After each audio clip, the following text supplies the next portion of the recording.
Today we have an awesome guest on the show, but I want to take a minute to thank everybody in the studio. I want to thank Rory for helping co-host, and I want to thank everybody at caveout.com. I want to thank all the sponsors, everybody who supported the podcast from day one. I have a really special guest. I've been dying to have conversations around fishing and outdoors and conservation, and I'm super excited to have the one and only Valentine Thomas.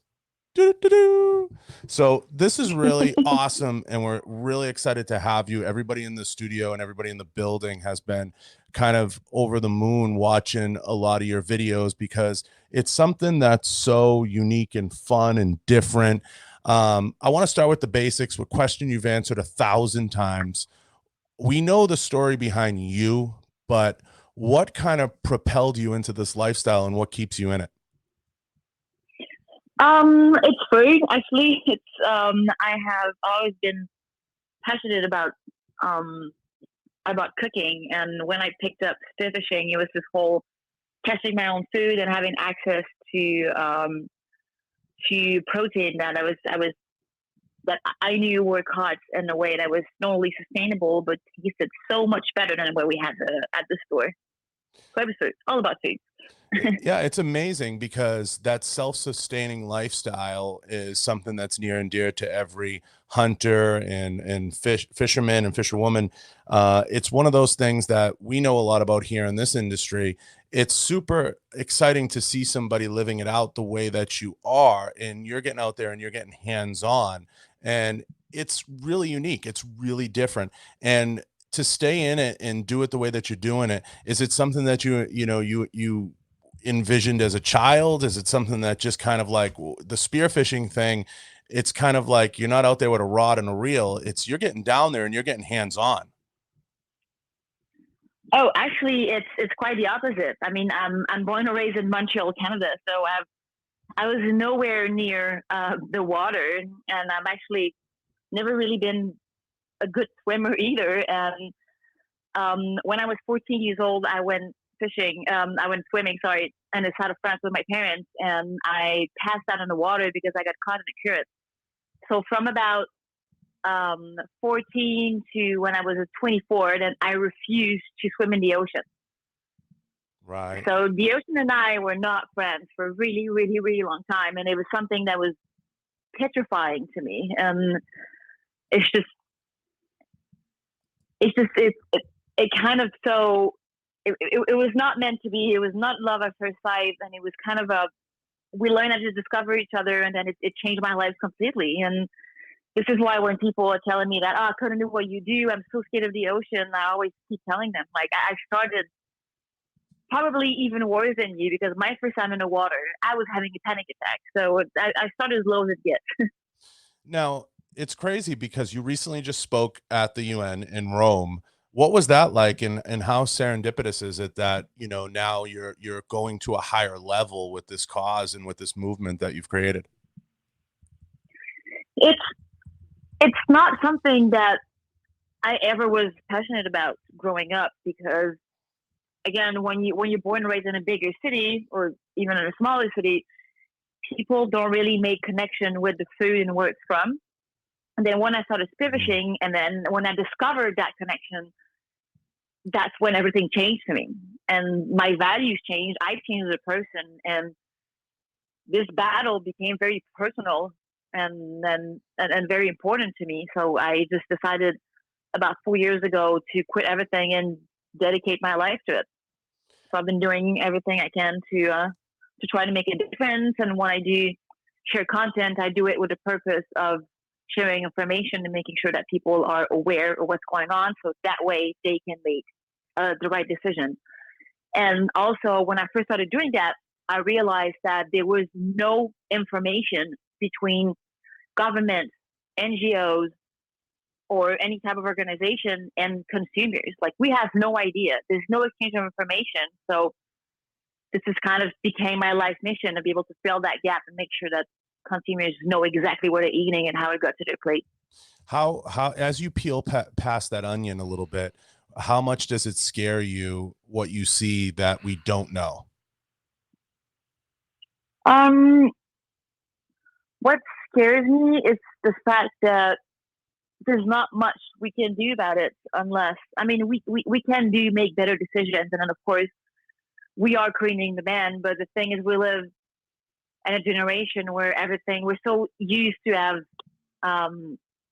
everything accessible at any time of the day at super cheap cost. So it's going to be a hard job to go back a little bit and get used to stuff such as, paying a little bit more for better quality products, and also to understand that, if something isn't in season, well, we should not be eating it, pretty much. Are we definitely on a like kamikaze path as a society with the sustainability? Are we consuming too much? Are we gluttons, in nature? Like, educate us a little bit on kind of where we're at in, as you said, seasonally fishing. I mean, are we overfishing our oceans right now? We are definitely overfishing our oceans, but it's not even because of the demand, pretty much. It's more because, first of all, because of bycatches and because of greed. About 2/3 of the yearly catches are being thrown overboard dead. So there is such an amount of waste that it's terrible. I think the numbers there's been millions of tons of fish that are just completely wasted. So there are options. And there is a way to create aquaculture that are sustainable, and there are ways to also fish the ocean sustainable. But when greed comes into the game, that this is when we have a problem, because the solutions are there. So it's about finding the right people that actually want to apply them. We're not doomed as long as we do the right thing. Yeah. It's scary to hear those numbers and what you're putting out there. It's interesting to me because we do definitely take for granted the availability of food and the availability of resources that's at our disposal at any given time. I heard somebody say this to me once, and I want to ask you this as a chef and conservationist. Are we eating a lot of food products that taste like the food products we want them to taste like, but they're not really, fish or meat? Is society in general, like when they hit the drive-through, not getting exactly what's advertised? I mean, seafood fraud is something that's actually really, really big right now. I guess one of the biggest examples would be the white tuna that you see at sushi restaurants. So this not really such thing. Most of the time is a species that's named escolar, and there's about 50% of the population that can't digest it. Wow. Holy. Wow. So this is one of them. And then they actually just did a study in Canada, and they did a little investigation. And in Montreal, it was 61% of the fish that was mislabeled. Toronto was like 59%. And so it's over 50% of the fish that is mislabeled. And in the US, it's conservatively guessed at over 30%. 30%. Can you imagine if 30% of the meat you're eating was not what it says on the label?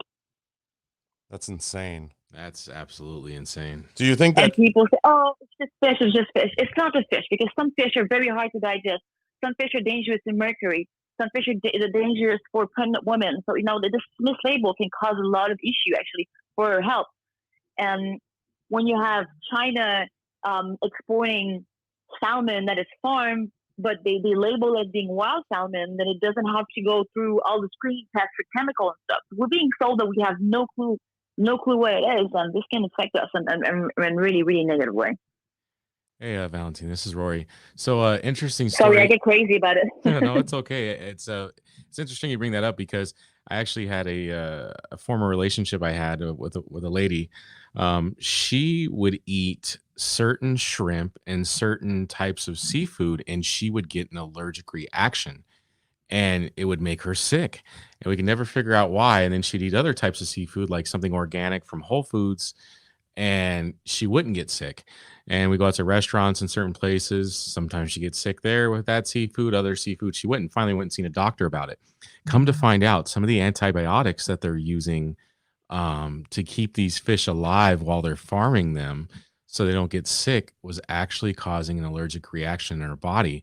So all these chemicals and stuff like that they're putting into these farmed fish is really, I think, bad for all of our health. I completely agree, and this is where the extremely crucial need for transparency in the seafood industry. Like we need to have it. And when we talk about eco labels like the MSC or Oceanwise, they get a lot of critique when it comes to what they're doing, but it's actually one of the first steps when it comes to getting that process a little bit more transparent, because it's really hard when you think about a fish that's been caught in the South Pacific and then filleted in Taiwan and then canned in the Philippines and then labeled in the US. It's really hard, and a lot of again seafood fraud and illegal catches are entering the market just by doing that. That's why it's really important to know what you're buying, where it's caught. Yeah, I and, mean, and how. is there any way you can combat the mislabeling? Is that something the UN's looking at, or is that something the FAO looks? I mean, who looks at that?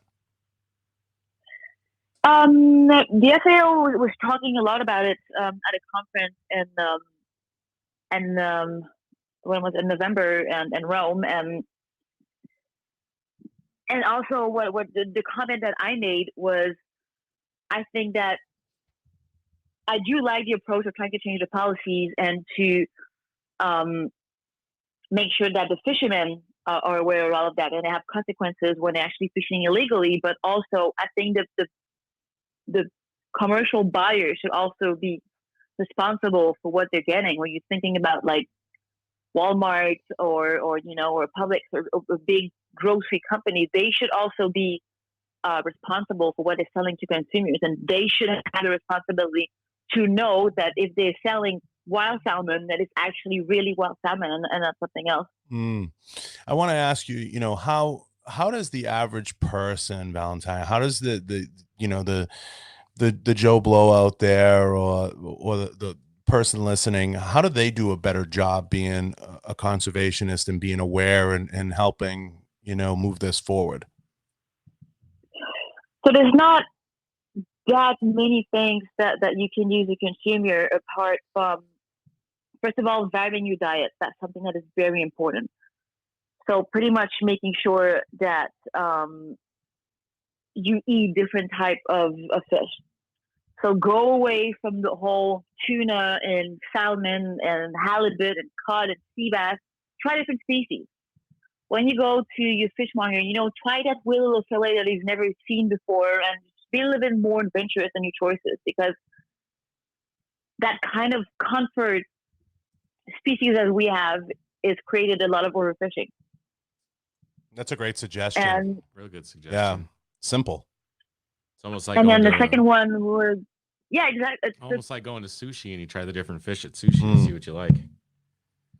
Exactly. And I mean, we can talk about tuna for hours, but I'm just going to keep finishing my list of the thing that people can do, and then I'll tell you a little story about tuna that's probably going to disgust you a little bit. But. No, go ahead.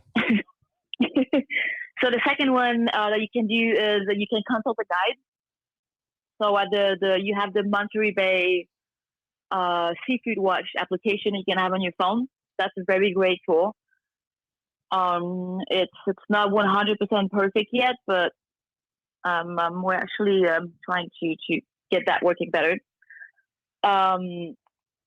Also, you can do ask questions. Just don't be scared to ask questions. The guy who sells you fish, how was it caught? Where was it caught? That's just make the commercial people know that you care about all that things, because then that way it's going to push them to respond to the demand and then offer fish that they can actually trace. Yeah, that makes total sense. Eco labels, that's something that's actually that it can help. Again, not a perfect system at all, but still better than nothing. So if you can look for the MSC Bluefish or the Oceanwise, WWF, Greenpeace, all of that, they have the labels on it. And be extremely, extremely aware of greenwashing, because there is a lot of it. So when it says responsibly caught, and it doesn't say why or how it's responsibly caught, it's not associated with anything, It's probably bullshit. Sorry. No, you're probably you're being painfully honest. Is perfect. It's crazy to me, and I want to ask you, your definition. What does living off the land and being a conservationist mean to you? What does that mean to you and your soul? Again, because food is literally my biggest passion. I live to eat, and I discovered a completely different world where the food tasted a million times better, and it's we're kind of ruining ourselves by eating certain stuff that is either processed or out of season, and it kind of kept me from appreciating a lot of things. But tomatoes, by example, if you can have tomatoes every single day of the year, but you're never going to have a better tomato that's one that you grew yourself or your neighbor grew, and you pick it up and you smell it. It smells like this strong tomato smell. And and actually that leads me to my tuna story. When I went into the Marshall Islands to try to board a sustainable tuna fishing vessel. And then before I left, I was like, you know what? I'm going to buy tuna, right? I'm in tuna land, so might as well. And I go to a processor factory. It's like, oh, I want to buy 2 pieces of tuna. And they hand me a brown one and a pink one. So I look at the guy. I'm like, well, what did you give me like a shitty brown one? And he looks at me and says, the same fish. I was like, what, but why did this one is like watermelon bright pink and the other one is brown? He said, oh, because we treated the pink one. So I said, what do you mean they treated it? And they just explained how they inject chemicals in it to take away so that it looks better. It takes away the smell and the taste. Oh, wow. Yeah. It takes away the smell and the taste for 10 days. You can buy a piece of tuna that's going to be watermelon pink, and it could have been there for 10 days, and you would never know because you couldn't smell it. Is that 10 days? My mind is just. Is that right? My mind is blown by that right now. 10 days. days. That's insane. I leave food in the fridge for bread for 2 days, and I'm freaking out. 10 days? That's not normal. Not at all. It is not normal. So what they do is that they inject carbon monoxide in it. I have no words. 10 days. So if you're going to a sushi place and you're eating a piece of pink tuna because it's been shot with carbon monoxide. How do they get away with that? It's illegal in Europe. Oh, I mean, but not in America. Yeah, that's crazy. Is that as prevalent in the meat market too? Yes, they do the same thing with meat. Oh, I don't even want to know what they inject meat with. That's insane. Yeah, I mean, God, I could sit here all day and talk about that. That's crazy. So that's why when I got to this new lifestyle, when I was catching my own food and making sure where everything was from, I discovered this bunch of information. When my mind was also blown away. I was like, I can't believe that they allowed us to eat that and feed that to your kids. It was outrageous, and that's kind of developed the passion to just knowing when I food from and making sure that it was clean. Yeah, I mean that's mind blowing. I want to step away from fishing for 1 second because you recently did a TED Talk and discussed the effects of DNA and happiness and technology gaps, and that's something that really interests me as a guy who's a networker and communicator to a lot of folks, and it's very intriguing to me. What do you think is one of the biggest gaps between humans and nature right now? Is it technology? And if so, kind of give me your thoughts on that without giving away the TED Talk or the soup, so to speak.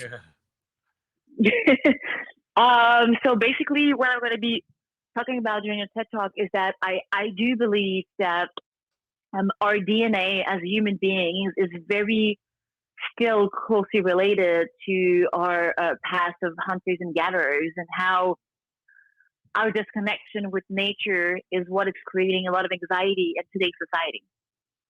I agree wholeheartedly. Wholeheartedly. And I discovered that it's not something that I would have discovered if I kept going in my normal path, I guess, in a way, because, you know, I was wanted to be a lawyer since I was probably 5 years old, and this was all I always knew. And then I got introduced to spearfishing by complete accidents. And then it was what was the question again? Sorry. No, I mean, you're answering it because the basic human DNA, I feel, is to interact not just with nature but with each other. And, you know, as a guy who comes from a networking background and likes to work with folks, you know, in a one-to-one capacity and communicate, I feel just basic human interaction is lost. Forget about with nature, but I feel in general we're not doing enough as a society to put the phones down and to communicate, not just at the dinner table, because I feel like it goes deeper than just even with nature. But do you feel social media is to blame for that? Is it just distractions? Is it, you know, you were a career woman at one point in terms of putting the suit on. Is that something that's pulling people away? And how, you know, how do we balance it and fix it? I think it's a lot to do with society, but the problem has been created since we decided to agriculture pretty much. So it's been going downhill since then, and I could have never guessed that this was the kind of life that would have made me happy, because, you know, like you said, like I had a job and I had a super nice apartment in London. I had 2 dogs. I had a brand new Mercedes. I had, you know, like a bunch of handbags and shoes and everything I wanted. And I still have the shoes, but, and then when I started to do all of that, I just remember thinking like, whoa, this is making me weirdly happy in a way that I didn't even know could exist in my life. And I decided to go to Tanzania for about 4 weeks. And I remember living in this little apartment that was costing me like $10 a day to stay there. And I've never been happier in my entire life, just by integrating community, I didn't wear shoes for a whole month when I was there. And I just got off on such simple things that it made me rethink my entire life. I was like, okay, so I remember coming back to London and sitting at my desk and just telling myself, like, what am I doing with my life? What am I working for here? Like, am I having a good time working? No, I'm not. Okay, so why am I doing this job exactly? So to get a bigger apartment, right, so I can get a newer Mercedes in 2 years, so I can and I just realized that my life has not only no purpose, but I was chasing things that were not even making me happy for real. And it was a really big shock for me, because I'm going to be really honest. Like I grew up my entire life thinking that money was the thing that would make me happy. I always wanted a big job. I always wanted to make a lot of money. And it was always a goal of mine since I was a kid. Yeah. It speaks to the trappings of society. Society tells us these things we have to do, right? Like we have to go out, we have to make money, we have to get the big apartment, we have to do this, but they never tell you to pursue something that fulfills you. And you come from a similar background. You had mentioned before your parents were professionals, and that this has to be, like, in the beginning at least, this had to be Chinese to them, right? Like it was like foreign. Like they were like, what do you mean you're going to go spearfishing, right? Like, so how overcoming those hurdles, has to be difficult, because we all kind of go through that in many ways. If we choose alternate career paths, and in many ways I chose one in so many ways, but it's one of those things you have to overcome. But everybody has a vision of what their child will be. What was it like overcoming that in your own home? It was a little bit complicated, because my parents still haven't accepted fully, to be honest. And it's because I think for them it's definitely also just their generation, where it's, there's no other path than to get a job, pay your bills, and live your life, and that's it. Right. Yeah. And so, my parents are not very supportive about what I'm doing, but it doesn't matter, because at the end of the day, I'm not trying to make them happy. It's my own life, and I have nobody to please apart from myself, because they're not going to be living my life. I will be. So I have to do what's right for me. I mean, don't get me wrong. It's not always easy. I got a pay drop that's probably a good 80%, if not more. Right. And it's, there's months where I barely have money in my bank account and I don't know when I'm going to get the payment next. And it's not always easy, but I wouldn't trade this life for anything. But the other problem is I think that when it comes to educating or kids, we don't really give them the option to start a business and do what they like. Even me, when I grew up, my idea of somebody starting their own business was, you need to have a genius with a genius idea in order to start a business. It was not accessible to normal people in a way. Yeah, it's definitely exciting. I mean, there's no doubt. And we didn't know that. We weren't brought up as kids or even at school being told that we can start a business, we can write our own path. It was not even a possibility that was given to us. So that's why it took me so much time to get out of mine, because I didn't even know that it was a real life possibility for somebody ordinary as me, I guess, if that makes sense. Well, I don't think there's anything ordinary about you, for sure. No, not at all. No, not at all. No question about that. Now, obviously, the rise of social media and the ability to earn an income via social media, requires people in alternate lifestyles to develop out content and develop out those areas. And that's something that, I'm sure you're constantly analyzing. But at this point in your life and where you are, what does being rich mean to you? What does wealth mean to you?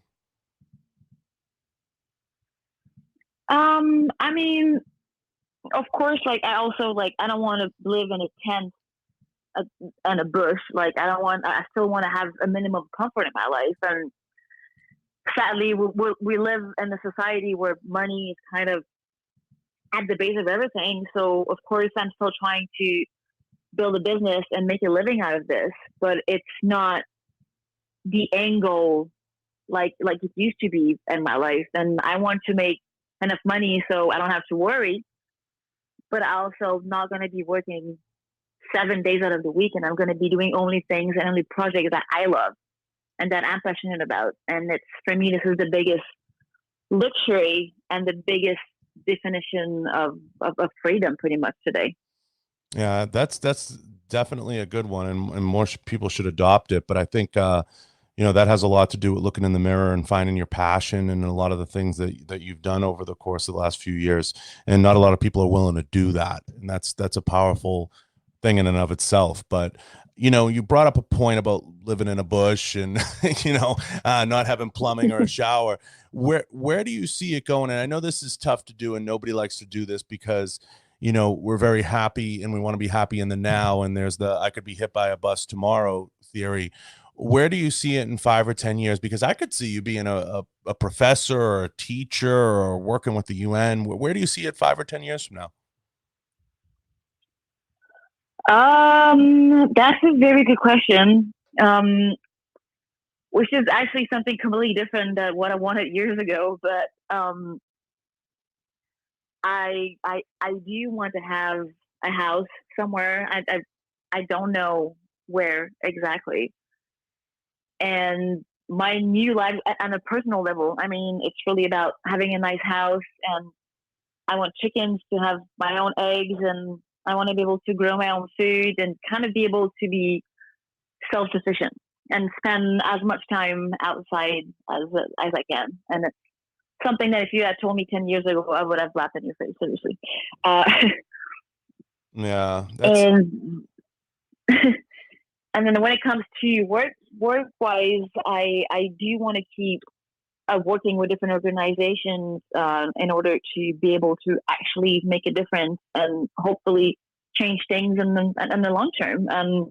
I'm working on different projects now that are going towards that goal. And I think that, if you can even change the course of a few people around you for the better, then I think just that you're your life is worth living, I guess. Now, back to fishing. I gotta ask, what's the craziest, I saw the shark and things like that, but what's the craziest experience you had, out in the water that you were like, this is crazy. I could be killed right now, or I could be eaten. And what's the craziest thing you've encountered? Several things actually. When it comes to spearfishing, spearfishing is actually the second most dangerous sport in the world after base jumping. So there's a lot of dangers when it comes to it, and it's really important that you follow security rules. And it's also really important that you stay humble. And I've learned that a few times by breaking the rules and got myself into a situation that I could have been killed. I guess I have two big shark stories that really scared me. One of them is right here in Tampa where I live right now. And I was in the water. We were in 15 feet of water. Everybody was scattered around, which normally you should not be doing because you always have to be minimum 2 people together. But the water was so shallow and everybody was experienced that we got a little cocky about it. And I shoot this fish and I put it in, clip it in my gun, and then this baby tiger shark shows up. And he's in a really bad mood, and he started charging me. And I was trying to push it away with my spear without shooting it. It was just getting worse and worse. And at some point, he just rolled his eyes back, which is when they're about to eat. And I thought, okay, well, this is it. I gotta get a run. Yeah. Thank you. Right. And then my friend arrives and he said, "Oh, why are you screaming? What's going on?" And I was like, "There's a giant freaking tiger shark." So when the shark said we were cute, he got a little intimidated and then he left. But it's all about following the rules. Yeah, no, that's absolutely crazy. I couldn't even imagine. And a baby tiger shark, to put it in perspective, has got to be what, 10 feet, 8 feet at least. It was about 7 feet probably. Yeah. That's pretty crazy. That's pretty big. Yeah, that's pretty big. And when you're in the water, you can't. I can't maneuver like that for shit, Rory. I don't think I can. I don't know if my fat ass isn't maneuvering anywhere. But it's got to be pretty. It's got to be pretty wild. Like you're not getting away from that. You know what I mean? I mean, even a 2 feet shark can kill you. Yeah. The smallest fish of the ocean still swims way faster than we do. So that's kind of what I like about the spearfishing, is that you put yourself in a situation where you give away all of your advantages. Yeah. Sorry, I speak French. No. It's and then you've swam. It looks like through all kinds of wreckage and everything. Have you ever come across any cool wreckage or anything that like stands out? You ever find like a few kilos of coke and some wreckage off the coast of South Florida? Oh, I wish, and I probably would not talk about it if I had, but no. But there's been airplanes, there's been boats. What's the coolest wreckage you've ever swum through? Swam. The coolest one. It's hard to say, but for me, it's probably the fishiest one. Yeah, there's so much cool content that you're putting out there. It has to be so difficult to capture that content. Do you have like a crew that swims with you? How does that work out? No, not at all. Like I wish I could have been able to document way more of my travels over the years, but when I go fishing, I always go fish with a bunch of people who are as passionate as I am about all of it. So when we fish, and we don't think about filming ourselves or doing all of that. So if I can, then I have somebody filming a little bit, but it's most of the time when I'm in the water, I'm enjoying myself without wanting to put the work to document it, which is I know I should, but it's really hard with social media. It's you kind of really being torn between enjoying the moment and then documenting everything you're doing in order to not only entertain people but push your business forward. So because social media is a business move these days, it is for me anyway. Of course. Now, before we get to a couple of like the quicker hit questions, it's got to be super exciting when you get these opportunities to go, swim with whale sharks and get out there and travel the way that you do. Do you ever, you know, how do you view aquariums and where did they fit in the scheme of things? Do you hate them? Because all your stuff is usually out in nature, out in the wild. And do you ever get, calls to go speak to aquariums or to go to some of these facilities where they house animals? And what are your thoughts on those? Um, it's pretty much the same that with, let's say, aquaculture. There are right ways to do it, and a lot of aquariums, same with zoo industry, I guess, but they do a really wonderful work when it comes to animal and ocean conservation. And I don't think we should diminish that because it's super. They do a lot of work that's really important and necessary. Do I like, by example, the Shark Tank and NASA? It's probably not necessary, but it's a tough question because it's very similar to when it comes to shark feeding operation when you can dive with them. I do like the idea of people and kids interacting with those animals so they can understand them a little bit more. And then what, by creating proximity, then you creating care at the same time. Right. I know. I agree. There is a So I do component. like that. Yeah, there is a component that's necessary. Now, what is the worst thing But affecting? again, What? Go ahead. Sorry. I mean, again, when you're thinking about the shark attack that came, and a lot of people said it's been through sharks getting too used to human feeding them and stuff like that. So there's upsides and downsides to it. Of course. So it's really hard to have a very solid spin on it unless you have something to gain out of it, I guess. Right. Now, I want to ask, what is the worst thing affecting our oceans today if you had to pick one thing? Overfishing, 100%. And plastic too. But that's the weird thing about ocean conservation is that everybody talks about plastic and nobody talks about fishing. I reached out to a few ocean conservation organizations and I was like, can we talk about fishing? Can we talk about food consumption? And we kind of live in this era right now when people, they want to keep eating everything, but they still want to turn the blind eye when it comes to where it's from. And this is the biggest issue with what's going on right now. And I know it's not an easy discussion because nobody wants to talk about animals dying. It's a tough subject, and I get it. But by not wanting to talk about it, we're part of the problem. So when we need to talk about food sourcing, and even though I've been doing this for so many years now, and I still struggle to work with a lot of companies because I do an act of killing to source food for myself, and people are just not, they're oblivious to it, and it's a problem. Yeah, I was going to say your thoughts on the plastic, but you brought it up and trash in the oceans, and you see these videos of, enormous amounts of trash washing up on shores and literally countries using it in the oceans as dumping grounds.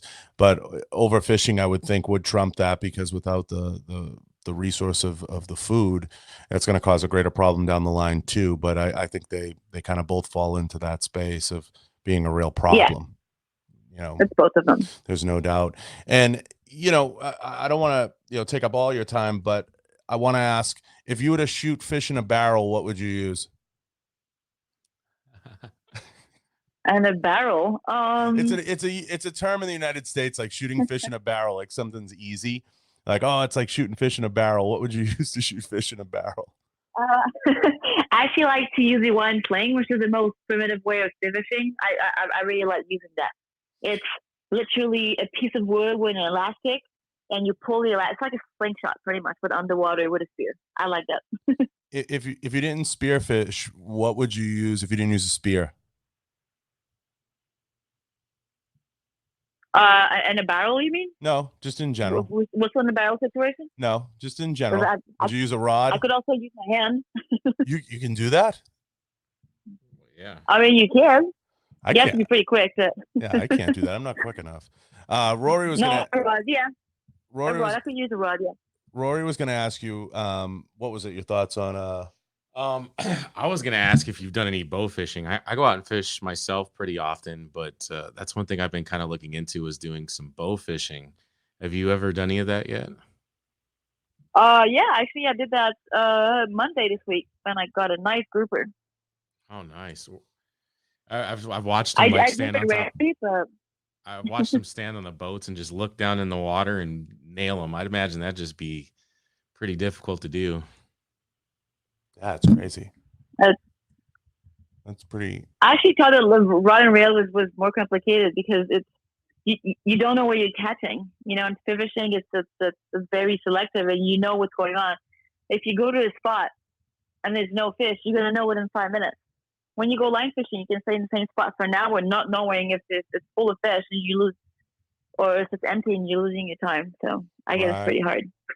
Yeah, I mean, I'm a fish snob in many ways because I'm from New England, and I feel like no fish in the United States tastes as good as the like a Maine lobster or anything from New England. But where is the you feel the best fish best oceans to fish in the world? It really depends when it comes to which species, but what I can say is that the United States is doing a fantastic job at protecting its coast.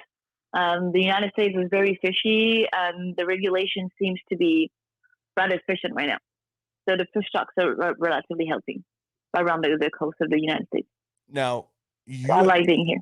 You have tons and tons of content of you going through every process of fishing. You're gutting the fish, you're cooking them, you're doing everything. How do you deal with haters that are like, you know, she's killing the fish? You know, how do you deal with that? You mean the haters in the rod and reel industry?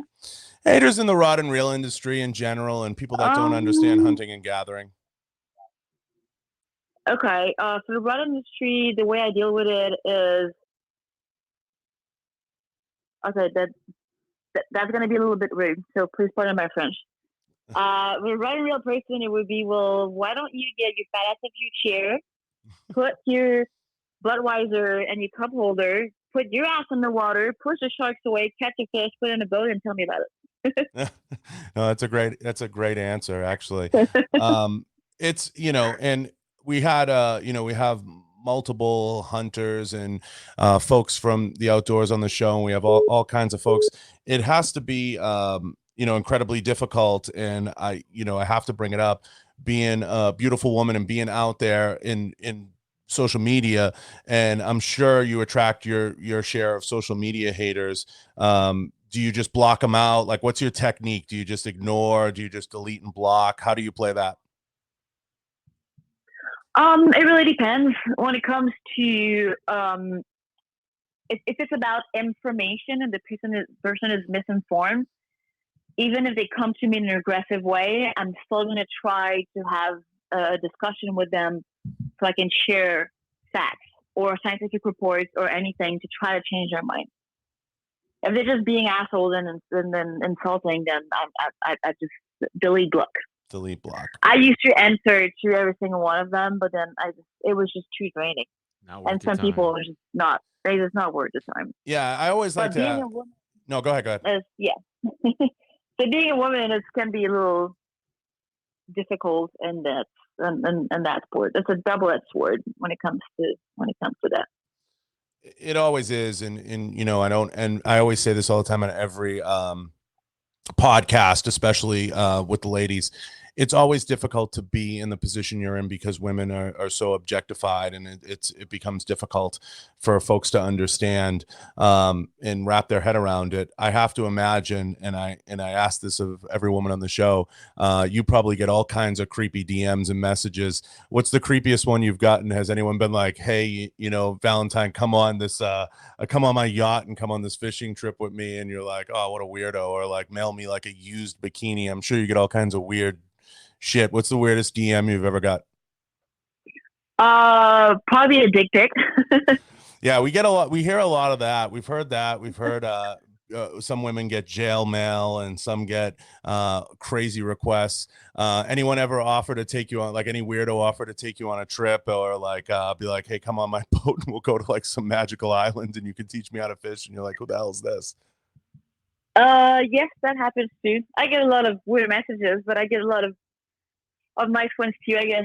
I'm very trusty when it comes to that type of things. Like, I travel a lot, and in every city I organize meetups with strangers, so I give opportunity to people to come meet me for coffee, and that's an open invite. And also, last year in April, I did an open invite on my Instagram to invite people for dinner at my house. Well, that's amazing. You got to be careful. That's amazing. You definitely have to be I have careful. a roommate, so it's not that bad, and it's Florida, so Yeah. Oh, all the more it gets weird there. it's no, I got about 45 people that came, and everybody was fantastic. I had a girl who drove like 6 hours to come to the barbecue, and I made amazing friendships with incredible people, and it was one of the best nights of my life. And yeah, people thought I was a little crazy by doing that, but you know, sometimes when I do those meetups too, it's not just for other people, it's also for me. You know, I get to put my phone down and have eye-to-eye discussions with strangers, and we're just both bringing different things to each other. So let's kind of try to put social media to good use. Oh, no, absolutely. I think there's a lot of good that can come out of it if used properly. Now, I want you to shout out where everybody can find you, shout out any sponsors or anyone that's helped you along the way, and let everybody know how they can reach you. So you can follow me at Valentine Thomas, and you can send me a DM if you want to quit your job, you want to talk about fishing or anything. My inbox is always open for discussions. If I don't answer the first time, just don't be shy to copy paste and resend until I do. I'll end up responding at some point. Now, any sponsors, anyone you want to shout out? No, not really. Maybe the last thing that I would want to tell people though is, you know, is if you believe in something that you want to do and you want to change your life and do it, that doesn't matter that the people around you don't believe in it. If you believe in it, then you're gonna have the right people coming along to you, along next to you, and your journey, and you'll find your path eventually. And you'll be speaking next where, and where can people see you next? I'm gonna be in Montreal for January and February. I have a tour of conferences, which not a place that I would suggest anybody to visit, especially not in January and February, because it's really cold. Right. No, absolutely. Really, really, really cold. But you know, just check out my stories. That's where I am, and you know, if I'm around you, then I'll always organize meetups, and we can sit down and have coffee and talk about anything apart from your genitals. Well, if you ever make it to Vegas, you got to promise to do one of these in the studio. Oh yes, I would love to go to Vegas. Maybe I should go to Nickdema in Vegas. Absolutely. Anytime you make it out, we'd love to have you in here to talk about this for sure. Because maybe we could even go fishing. Yeah, we could spend hours on this. Definitely. I appreciate you taking the time. I think your story is really an amazing one. I know you've covered it a lot, and there's multiple resources online and on YouTube to hear your story, but I think it's an amazing one. And I think you inspire a lot of people to kind of go and pursue something that's their passion. And that's something that is near and dear to my heart, and kind of gets us giddy here, and we love talking about that because you're very passionate about the outdoors and very passionate about the ocean, and that shows. But you also want to help people get better, and I think marine conservation is something not talked about enough, not discussed enough, and I love the way that you're doing it and how you're doing it, and that passion really shows in everything that you're doing. And I think you're going to do great things, and it's going to be a matter of just pulling it all together and writing your story, and that book's still being written. So I'm really excited to see how it goes and see how it plays out. And I can't thank you enough for taking the time to sit here and kind of chat with us and have a little back and forth and educate us a little bit on some of your causes and some of the things going on. Well, it's my pleasure. Thank you very much for having me. No, and no doubt. And I know you made the promise. If you make it out here, we'd love to have you on, and we'd love to have you in studio. You always have a welcome invitation out here, and maybe Rory, we can get her out on the boat, get her out fishing or something. Yeah, we probably could do that, Nice. but the fishing's not as good as it is in Florida, but it's still fishing. It's the still official fight. The official fight. Yeah, we got a lake. We have a lake, right? Lake Mead. Yeah, we got a lake. It's not uncommon for us to use some baby shad live bait, and we'll pull out 20 stripers in a 4-hour period or something like that, and they sure like to fight, so it's always a good time. Oh, that's nice. I love stripers too. So I'm looking forward to what you have coming up next and how it plays out for you, and hopefully when you make it out here we'll make some time. But keep doing what you're doing, and I can't thank you enough. And I want to thank everyone in the studio, and I want to thank Valentine for making the time. And remember to go check her out, check out her pages, go check out all her causes. She has a lot of information out there, a lot of really cool videos out on the water, just so much fun stuff. And, give her slide into that DM appropriately, guys, and make sure that you ask the right questions. So Valentine, thank you for making the time, and I appreciate you. Okay, well, thank you so much again for having me, and have a good day. You too. Thank you. Bye-bye. Bye-bye.